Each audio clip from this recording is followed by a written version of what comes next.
jamaah, oh jamaah, Alhamdulillah. Alhamdulillahirrabbilalamin. Kembali lagi di Islam Itu Indah, jamaah Islam Itu Indah yang dirahmati Allah. Saya akan mengingatkan lagi tema hari ini kita sedang membahas auto glowing sampai pasangan jadi pangling. Ini Masya Allah, jadi bicara masalah tentang perawatan diri untuk pasangan ini juga sangat dianjurkan oleh agama Islam. Supaya kita ini saling menyayangi terus-terusan nih, nggak ada perasaan-perasaan yang bosan dan lain-lain. Benar Mas Apa Fadli. tuh? Karena ada kan kisahnya gini, Mm-mm. seorang perempuan datang mengadu kepada Nabi minta Masya Allah. diceraikan oleh suaminya. Ketika Nabi datangkan suami menghadap ke saya, pas datang disuruh perawatan. Ah kan, nah makanya gini, Ustaz Syam tolong dijawab tadi dong bicara masalah adab kita mencukur nih. Oh bulu-bulu. Untuk laki-laki dan perempuan. Iya. Nah ini bagaimana sebenarnya nih? Aku penasaran. Iya penasaran saya juga, ada adabnya katanya. Mohon izin penjelasannya Ustaz Syam. Bismillahirrahmanirrahim. Tabe guruku Ustaz Maulana, Ustaz Aliza, Mas Fadli serta guru-guru kami dimuliakan Allah Subhanahu wa taala. Masya Allah tabarakallah, berbicara tentang Islam, Islam itu sangat menjaga daripada umatnya. Jadi ternyata kalau kita bicara Islam itu cuma bicara tentang sholat, tentang puasa, tentang zakat, tidak. Tapi penampilan pun sangat disyariatkan dalam agama kita. Termasuk baginda Nabi SAW mau tidur aja nyisir gitu. Jadi Rasulullah SAW itu sangat menjaga kebersihan, sangat menjaga yang namanya penampilan.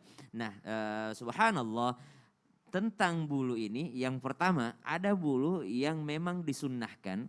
Ada bulu yang diharamkan untuk dicukur dan ada bulu yang tidak ada dalilnya. Jadi tidak ada dalilnya itu maksudnya boleh dilakukan tapi dengan syarat.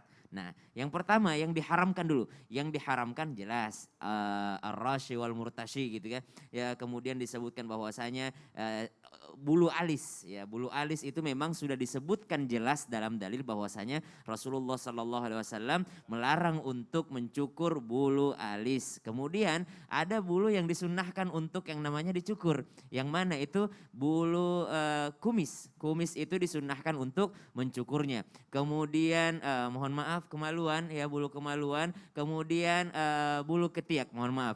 Bulu ketiak disebutkan bahwasanya itu sebenarnya dalam hadis disebutkan mencabut. Ya, tapi ternyata apakah boleh selain daripada mencabut karena mungkin ada yang tersiksa dengan sakitnya, ada yang tidak terbiasa dengan waxing misalnya atau dicabutnya, maka subhanallah Imam Al-Ghazali menyebutkan bahwa kita disyariatkan ya 40 periodik gitu ya, 40 hari gitu. Sebelum 40 hari sudah membersihkannya. Namun ternyata tidak semua kuat untuk mencabutnya, maka ada yang mencukurnya. Apakah demikian diperbolehkan? Maka ternyata disebutnya bahwa Imam Syafi'i pun tidak tahan dengan sakitnya sehingga Imam Syafi'i pun mencukur bulu ketiak, bukan mencabutnya. Jadi masalah mencukur dan mencabutnya itu hanyalah dua-dua hal yang diperbolehkan. Kenapa? Karena inti daripada keduanya adalah membersihkannya. Jadi baik dicabut ataupun dicukur, keduanya pun dibolehkan karena intinya adalah membersihkannya. Kemudian itu adalah bulu-bulu yang disunnahkan. Kumis itu dipendekkan, dicukur ataupun dihabiskan. Kemudian ada bulu kemaluan, kemudian ada bulu ketiak. Nah yang ketiga ini loh. Bulu dada, bulu kaki, bulu tangan. Maka subhanallah syarat diperbolehkannya yang pertama tidak tasyabuh. Tidak tasyabuh itu tidak menyerupai. Menyerupai apa? Laki-laki mencukur bulu kakinya supaya mulus seperti perempuan. Wah ini tidak boleh. Laki-laki mencukur bulu kakinya supaya mulus seperti perempuan. Maka itu tidak boleh. Yang kedua syaratnya kapan boleh? Kalau itu merupakan aib. Misalnya perempuan terlalu seperti laki-laki. Jadi kalau perempuan terlalu seperti laki-laki, maka dalam kitab-kitab fikih maka diperbolehkan untuk mencukur bulu kakinya. Kalau sudah sangat seperti laki-laki. Walaupun ada sebagian ulama yang mengharamkannya, namun kami agak sedikit lunak karena memang tidak ada riwayat langsung daripada baginda Nabi SAW untuk melarangnya. Yang dilarang adalah ketika sudah ada niat untuk menyerupai. Jadi menutupi aib dan tidak menyerupai dan memang ada manfaat di dalamnya. Tapi kalau misalnya ketika dia mencabutnya justru menjadi mudarat, maka menjadi dilarang atau diharamkan. Termasuk bulu dada misalnya atau bulu tangan. Tapi kalau sudah mengganggu ya, sudah mengganggu ternyata aduh malu nih di hadapan suami. Masa tangan suami lebih mulus gitu daripada tangan istrinya. Masa bulu kaki suami itu lebih mulus daripada bulu kaki istrinya. Maka subhanallah itu diperbolehkan dibolehkan. Untuk apa? Untuk menutupi aib, untuk menghindari yang namanya tasyabuh tadi. Jangan sampai seperti laki-laki seperti perempuan. Kenapa dicukur mulus supaya seperti perempuan? Nauzubillahi min dzalik. Jadi ada 3 tadi, ada yang diharamkan bulu alis, ada yang disunnahkan bulu ketiak, bulu kemaluan dan kumis. Kemudian yang ketiga ada yang tergantung daripada manfaatnya. Nggak ada Wallahu ta'ala dalilnya alam. tadi Iya. bicara itu ya. Jelas nih buat jamaah yang ada di rumah bicara masalah tentang cukur, yang mana yang boleh dicukur, yang mana yang nggak boleh dicukur. Iya. Nah, sekarang kita lanjut lagi nih buat jamaah yang ada di rumah ya. Saya punya lagi tayangan lagi buat jamaah tentang parodi seorang istri yang ingin pergi menggunakan pakaian yang menggoda.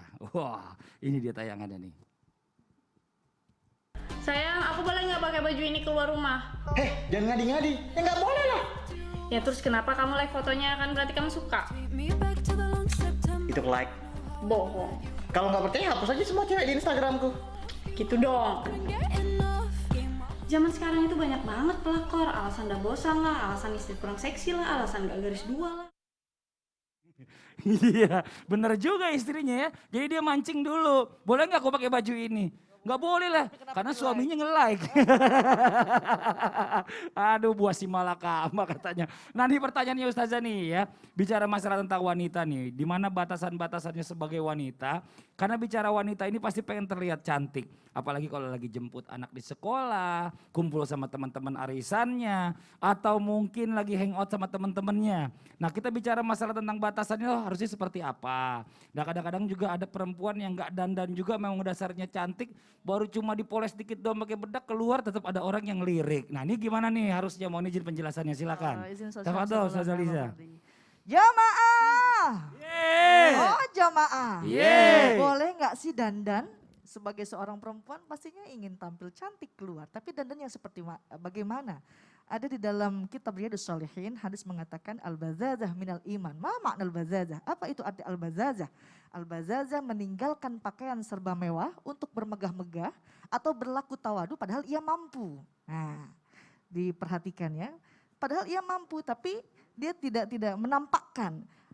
Ibnu Hajar al-Asqalani mengatakan hadis yang dimaksudkan dalam riwayat yang tadi, boleh seorang muslim atau muslimah berhias diri keluar rumah dengan ala kadarnya. Karena merujuk kepada khudhu zinatakum inda kulli masjid. Kata Allah, pakailah pakaian yang indah ketika akan memasuki masjid. Jadi pakai atau memakai make up seala kadarnya saja. Dikatakan di dalam Al-Qur'an, a'udzubillahi minasyaitonirrajim. Wa qarna fi buyutikunna wa la tabarrajna tabarrujal jahiliyatil ula. Nyampe ada masih pagi ya. Masih pagi. Sarapan sudah. Iya. Tambah lagi depan kamera Pemanasan, lebih grogi pemanasan, rasanya. pemanasan. Iya. Gak apa-apa, berarti harus Alhamdulillah latihan nyampe. lagi nih. Aduh ya Allah ya Rabbana ya Karim. Dikatakan bolehlah engkau keluar rumah. Tapi dikatakan lagi Imam Ali Ash-Shabuni Allah yarham baru kemarin saja beliau wafat. Sahibus Safatut Tafasir mengatakan wala tabarrujna tabarrujal jahiliyatil ula ay la tazharna zinatakunna wa mahasinakunna lil ajanibi mislu makana nisa al jahiliyati yaf'alna. Apa maksudnya? Janganlah kalian mempertontonkan perhiasan dan keindahan tubuh seperti yang diperbuat oleh wanita jahiliyah dulu. Maksudnya jangan berlebihan. Anjuran dandan dari Rasulullah SAW ada sunnah memakai celak ismit. Dan itu berlaku bagi laki-laki dan perempuan. Ada lagi para istri Rasulullah SAW memakai henna. Nah kan ada laki-laki memakai henna untuk rambutnya, perempuan untuk kukunya. Jadi boleh berhias tapi jangan bertabarruj. Jangan berlebihan. Wah ini kayaknya kurang medok nih. Wah tamplok lagi tuh. Kurang medok lagi pakai tangan dah tuh. Jadi dipukul ya. Jadi ingat boleh kita berdandan karena Allah menyukai keindahan. Innallahu jamil yuhibbul jamal. Allah itu indah, maha indah dan menyukai keindahan. Tapi janganlah engkau berlebihan. Apalagi ada niat untuk mengundang seseorang agar tertarik kepada kita. Tadi Bang Fadli mengatakan lagi gimana sih padahal udah dandan seala kadarnya saja. Tapi tetap saja lelaki itu tertarik. Betul. Nah itu sudah naluri manusia. Iya benar juga. Udah naluri manusia. Jangankan yang bermake up atau berhias yang berlebihan. Orang yang memakai cadar sekalipun, orang masih saja ada tertarik. Wah indahnya matanya. Jadi memang ada kalimat la haula wala quwata illa billah. La di situ ada lam nafiyah, memang tidak dapat diganggu gugat, sudah tidak ada upaya kecuali dari Allah. Tapi ada illa billah. Ma makna illa di sini ada dua, ada otot, ada otak. Nah, otot bagaimana? Mungkin dari dia tidak berpenampilan atau make up berlebihan, tapi jalannya mungkin, atau ketawanya cekakak cekikik, nah kan. Ada lagi di situ otak. Kita harus berpikir apakah ini pantas atau tidak kalau kita memakai perhiasan atau berhias seala kadarnya. Wallahu alam bisawab. Masya Allah, ini guru kita Ustadz Maulana selalu ngingetin ya, selain nggak boleh tabarut, sebenarnya ada gampangnya gini, perempuan itu berwarna tapi tak berbau. Wah, laki-laki berbau tapi tak berwarna. Itu hadis Rasul sallallahu alaihi wasallam. Masya Allah luar biasa, ini ajarannya selalu saya ingat terus nih. Nah buat jamaah yang ada di rumah, wah langsung aja yuk, yang udah nggak sabar, yang pengen pertanyaannya dijawab sama guru-guru kita, langsung aja kita masuk ke segmen Tanya Dong Ustadz. Kami semua tanya dong Ustaz. Masya Allah, tabarakallah, makasih banyak kepada jamaah Islam Tinda yang dengan setianya menonton Islam Tinda dan mengajak semua keluarga, teman-teman untuk sama-sama menonton Islam Tinda. Dan lebih hebatnya lagi bisa bergabung dengan mengirimkan pertanyaan di sosial media Islam itu Indah. Alhamdulillah, dan sudah masuk beberapa pertanyaan. Banyak sih Ustadz pertanyaan Iya. yang masuk, tapi insya Allah mudah-mudahan 2 pertanyaan ini mewakili pertanyaan yang sudah masuk Iya, sebelumnya. agar Baik, bismillahirrahmanirrahim. Langsung saja pertanyaan pertama dari Utur Rahmah 17. Ustadz, bagaimana caranya kita ini agar tetap percaya diri walau wajah kita tidak glowing? berarti saya yang kena ini ya. Baiklah, bismillahirrahmanirrahim. Kalau berbicara bagaimana cara bisa percaya diri walaupun tidak melihat pada fisik wajah. Maka kalau engkau dikala dalam al-dunia, maka kalahkanlah lewat akhirat. Amalan akhirat, amalan ibadah. Maka yang pertama-tama kita lakukan berpikiran positif, berbaik sangka akan segala sesuatu. Kita ini harus ada tingkat kepercayaan diri untuk bisa tampil. Bahkan yang paling penting, kenali diri kita sebagai langkah awal untuk meningkatkan kepercayaan diri. Apa yang menarik pada diri kita? Yang paling bagus adalah akhlak. Baik tidaknya manusia kan dilihat dari akhlaknya, bukan dari fisiknya lagi. Nah, tapi walaupun kita harus juga menjaga fisiknya jangan sampai mengganggu kepada orang lain dalam hal apa? Pakai parfum, mandilah, bersihkan diri. Tadi yang sudah dibahas oleh Ustazah sama Ustazam, masalah pembersihan, menghilangkan sesuatu yang membahayakan bagi diri kita. Apalagi bayangkan pencapaian dan keberhasilan. Jadi ada target. Jadi ada orang tidak menarik wajahnya, tapi yang menarik kata-katanya. Lalu lakukan hobi yang kita inginkan, yang kita senangi, sehingga menimbulkan sesuatu yang menarik. Oh, tergantung hobi juga Ustadz ya? Iya, lakukan hobi. Hobi kita apa? Jadi orang, senang lah orang, jago banget ya, dia jago banget mainannya, olahraganya. Jadi orang tertarik dalam bidang kemampuan prestasi. Tapi Ustadz, pertanyaan kedua. Pertanyaan kedua, bismillahirrahmanirrahim, dari Abcedek. ABCDE. Oh itu ABCDE, saya kira nama ini. ABCDEEHN. Assalamualaikum Ustadz. Sekarang kan banyak banget ya skincare dari luar negeri, terutama dari Korea. Aku pernah beli itu, yang bikin apa nih? Berhasil nggak Ustadz? Enggak berhasil. Wajah jadi glowing. Karena saya malas pakainya. Yang bikin wajah jadi glowing, tapi di kemasannya kan enggak ada halalnya. Jadi gimana tuh? Enggak ada tulisan halal haramnya. Gimana tuh Ustaz? Apakah kita masih boleh pakai kalau Skincare?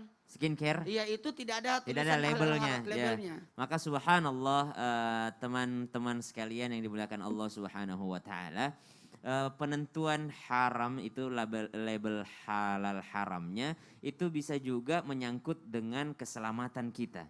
Jadi kenapa harus ada label halalnya? Karena bukan berarti dia bahan-bahan dari bahan yang halal saja. Tapi yang halal itu harus termasuk kategori yang memang aman untuk kulit kita. Jadi subhanallah kalau teman-teman mau aman, cari yang ada label halalnya saja. Cari yang misalnya sudah terjamin atau udah banyak orang yang membuktikannya. Sebenarnya kan kita nih di Indonesia butuhnya sebenarnya label haram, bukan label halal.